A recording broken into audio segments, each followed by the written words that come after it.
আসসালামু আলাইকুম ভিয়াস। ঘূর্ণিঝড় রিমালের কারণে মানুষের তো ক্ষয়ক্ষতি হয়েছে, সেই সাথে গাছগাছালি এবং পশু পাখিরও অনেক ক্ষয়ক্ষতি হয়ে গেছে। যেমন এই যে আমাদের এই যে গাছের ডালে উপরে যেটা দেখতে পাচ্ছেন যে পাখির বাসা ছিল, এই পাখি বাসা ছিল 3টা থেকে 4টা বাচ্চা ছিল, ওর ভিতরে বাচ্চা ছিল। মানে এখনও ওড়ার মতো হয়নি, পাখনা গজাইছে কেবল। সে অবস্থায় এই ঝড় হয়েছে, হওয়ার কারণে যে বাসাটা পুরোপুরি ভাঙে তছনছ হয়ে গেছে, কিছুটা নিচে পড়ে গেছে আর কিছু উপরে আছে। তবে যে মেন যে বাচ্চা ছিল যে বাসার ভিতরে, সেটা নিচে পড়ে গেছে। পড়ে যাওয়ার কারণে দেখেন যে বাচ্চা, দেখবো বাসার ভিতরে বাচ্চা আছে কিনা। দেখেন যে ওর মা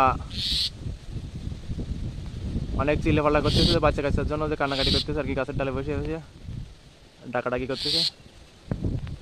এই যে দেখেন বসে আছে, এই যে বসে ডাকাডাকি করতেছে, যে বাচ্চাগুলো হয়তো মারা গেছে সব। নিচে একটা বাচ্চা দেখতে পাচ্ছি অবশ্য, তবে এটা মারা গেছে। এই যে দেখেন এটা বাচ্চা, এই বাচ্চাটা মারা গেছে, ফিউড়ে খেয়ে ফেলে এটা একবারে। এই একটা বাচ্চা মারা গেছে। আর দেখি বাসার ভিতরে দেখি আর কয়টা বাচ্চা আছে। বাসার ভিতরে দেখবো যে কয়টা বাচ্চা আছে। এই হচ্ছে মেন বাসা, হচ্ছে এটা বাসা ভেঙে চলে গেছে। দেখের ভিতরে কিছু আছে কিনা।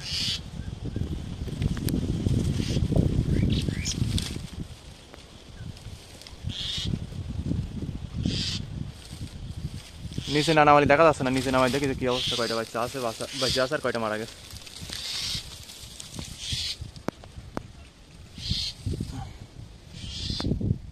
দেখি এর মধ্যে আদৌ বাচ্চা আছে কিনা।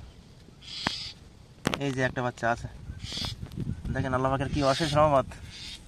এই যে একটা বাচ্চা এখনো বেঁচে আছে। এই যে ওর মারা ডাকাডাকি করতেছে ওপরে। এই যে একটা বাচ্চা বেঁচে আছে এখনো।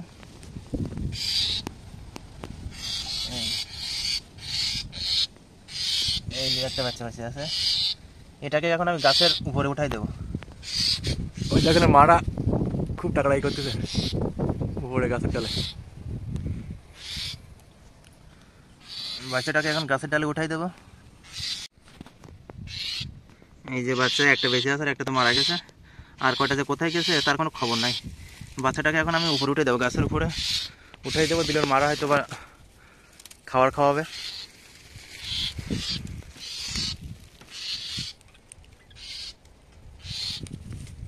এই যে উঠাই দিলাম উপরে, মারা দূরে দেখেন গাছের ডালে চিল্লাপাল্লা করতেছে। এই যে এখন উঠাই দিলাম। যে বাচ্চাটা মারা গেছে, বাচ্চাটাকে মাটির নিচে পুঁতে ফেলতে হবে, দাফন করতে হবে, কবরস্থ করতে হবে।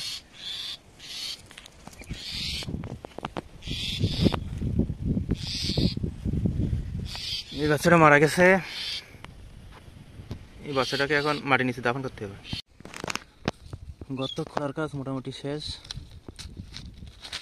এবার বাচ্চাটাকে মাটির নিচে চাপা দিব।